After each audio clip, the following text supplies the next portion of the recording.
พาเศร้าไปหาหมอพี่น้องเพราะว่าเพิ่นเศร้าหายเศร้าหายังทุกอย่างอยู่เลยพี่น้องแต่ว่ารถไฟเลยรถเข้าบอกแต่ว่าเพิ่นเมื่อยนะพี่น้องนิดแต่นอนเนาะแบบบ่กินข้าวกินน้ำ2-3 วันเลย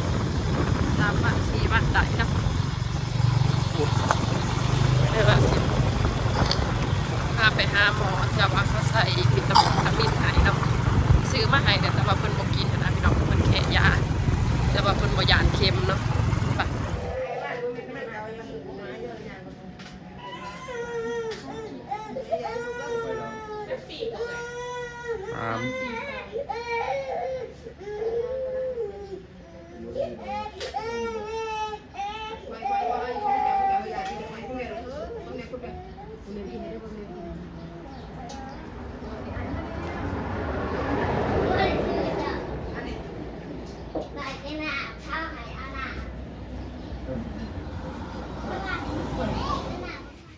เจ็บปะ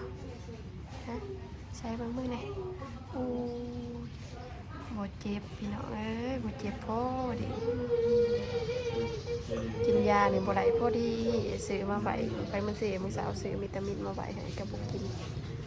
เอาเข้าปากบ่ได้เด้อถ้าใส่วิตามินให้พี่น้องแยกๆไม่ไหวทุกเด้อเห็นปะแผลเก่ายังมาทันหายอยู่หมอวะแผลซักยาแผลใหม่มาอีกแล้ว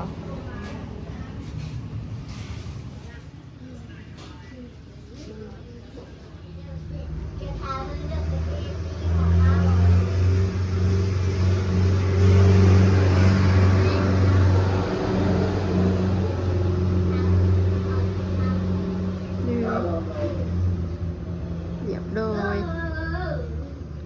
นี่เบิดเดียว100,000ไปจะได้สาวเราวันนี้ใช้หยิมหยิมเลยหยิมดูหยิมมันหวานดูใช้โซ่เนี่ยโซ่แคนเนี่ยหวานเถอะพอมียานพี่น้องเอ้ยว่าเรื่องเค็มนี่ซ้ำสิแท่งยานี่โว้ยแค่เปิดขวดแค่เอาขวดมาเห็นขวดก็หายก่อนล่ะปะย่างเองได้บ่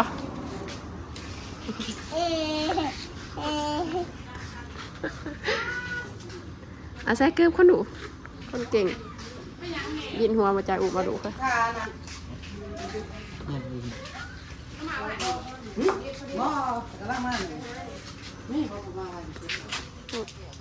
น่าซื่นแล้วพี่น้องเด่นนะเฮ้ยมาตอนว่าท่านดัดผ้าไปใส่อันนี้นั่งง้อยอยู่บ่ออกแต่บ้าพ่อ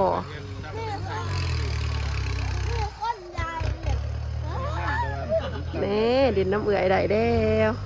มาเด่นลงมาลูกเด่นลงมาคือเอื่อยเบิ้งโอ้ยเด่นเนี่ยนี่กะไข่นี่พี่น้อง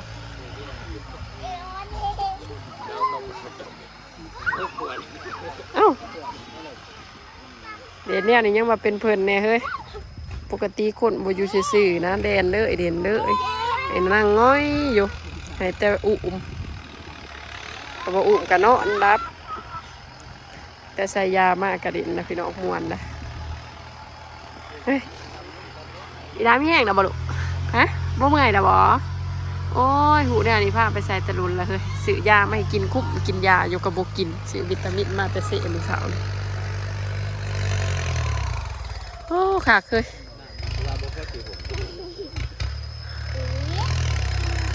ก้นเปื้อนล่ะก้นเปื้อนเมื่อล่ะ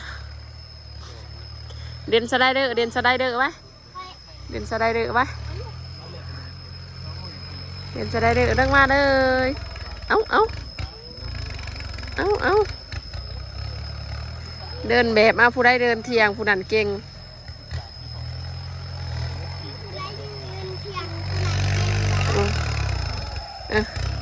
นี่มืออื่น15ผู้นี้ไปนี่15เจ้าไปใส่เจ้าก็บ่ค่อยมากินข้าวน้องยังมาบ่ยานเค็มนะแต่ไอ้บ่เคยใส่จะเกลือได้บ่เคยใส่น้ำเนาะน้องน้ำคิงบ่เคยถือเค็มใส่น้ำ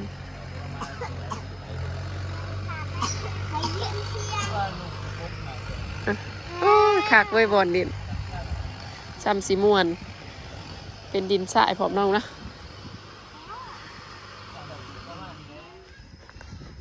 เนี่ยมาถ่ายเบิ่งข้างในเฮือนเอาน้อยก่อนจักบาทพี่น้องคือสิเห็นในคลิปเอาน้อยได้แต่เนาะแต่ว่าเป็นคลิปบ่ได้เขามาถ่ายจักเทื่อแต่ก็บ่พอได้ย่างเขามาอีกนะแล้วก็ฮู้สึกว่าเป็นตาอยู่เนาะจะอยู่เป็นของหนามให้เขาเห็นไปเทปูนดาดอีกป่ะห้องน้ำขี่ได้ยังทำให้อาบได้อีกสีได้อาบได้เด้อเนาะแต่ว่าเพิ่นยังสีอันนี้อยู่แต่ว่าอียังก็สาบอันนี้ห้องคู่เอาบ่ตัวนี้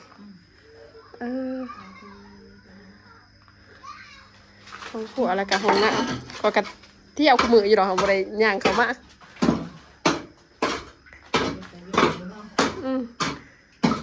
ย้อนสีสาบสีท่าสีเดี๋ยวเนาะยังเป็นตะมวนนะ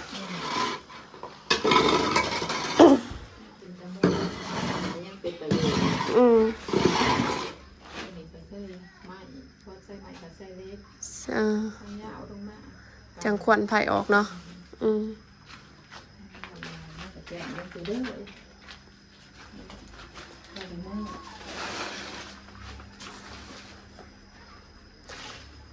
เบื้องนี้ก็ห้องนอนห้องน้ำห้องขี้ไผ่มองนี้บ่ได้คันว่าใช่ไหมมองนี้บ่ได้คันปะแบบนอนจักสิเด้อ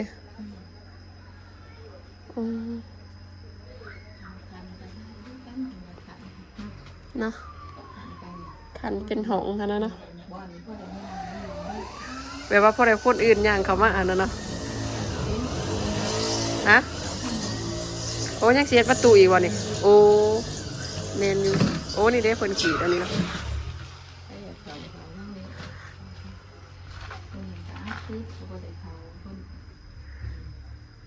คักเป็นตะอยู่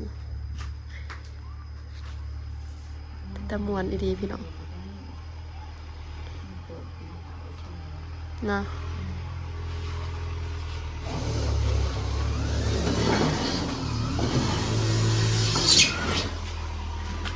มือเห็ดเดี่ยวนี่คือสีม่วนปะทุจะสิเป็นตะอยู่ค่ะโอ้แบดขอเบิด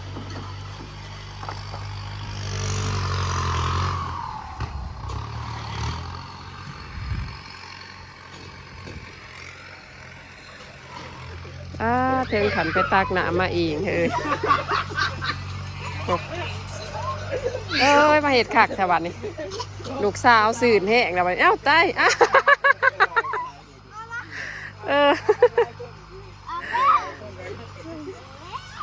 โอ้ยซ้ำจีเปื่อนมึงสาวนี่กับตอนนี้คนละฟิวเลยคนละฟิวเลยพี่น้องเอ้ยหูเนี่ยนี่เป็นใจตะโดดเนาะไปสิจากเคย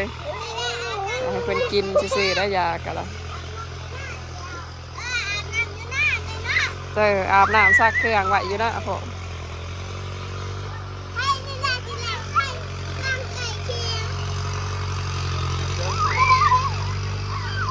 ไปทำแม่ไปหาเบะจ้ะเฮ้ย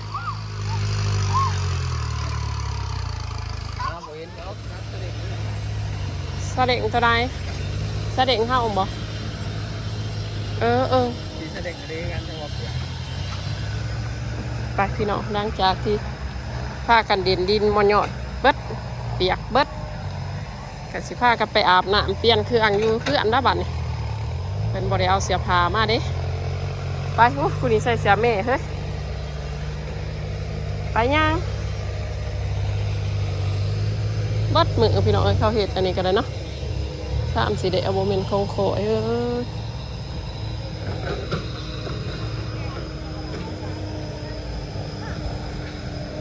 จักจกว่าจักดุดเดี๋ยวอยู่ว่ามือแดงคำเลยเขาน่าจะเห็ดให้มันเดี๋ยวมือแดงเลยว่าจักขึ้นลุกขึ้น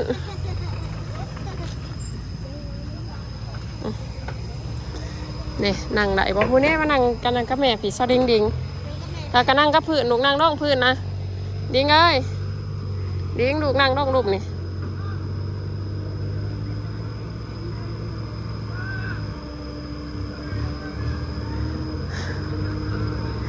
ไปเมื่อก่อนพี่น้องเอาลูกๆมาหาอาบน้ำเนาะอย่าเพิ่นบ่สบายนั่งดีเด้อน้องน้องเลยนั่งอยู่เลยนั่งลูกไปยังนั่งเพิ่นก็นั่ง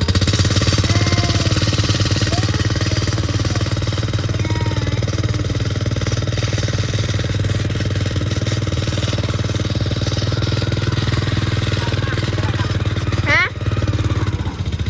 ใครถังเหรอโอ้ยกจับเก็ดตันไว้จนขาดเบิดจนหักก็มันจนขาด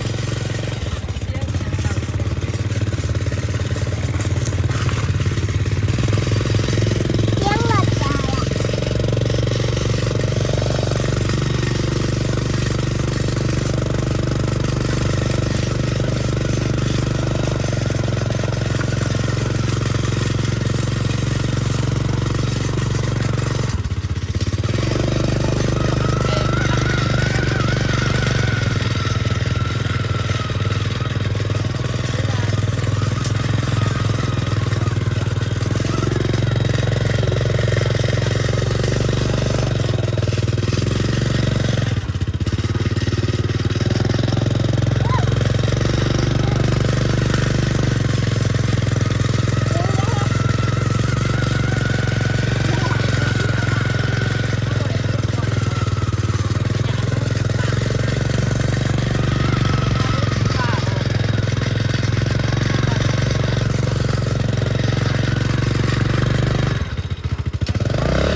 ไปพากันไปหาอาบน้ำลูกไป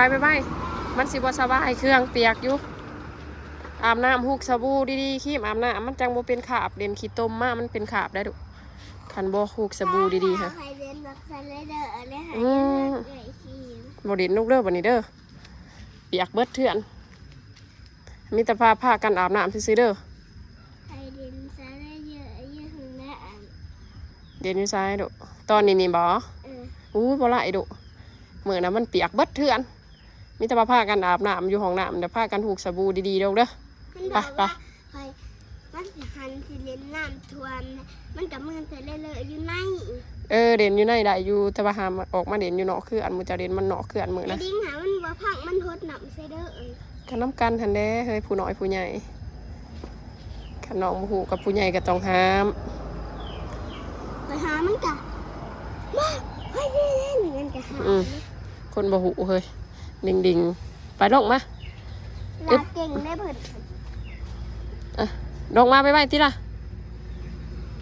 มาไปเดี๋ยวพากันไปห้ามน้ำเขาทางขี้ไผ่พี่ก็ได้ด่ะกะหันเดี๋ยวแม่บอกว่าพากันไปหาเปลี่ยนเครื่องมันหนาวมันเย็นนั่นน่ะ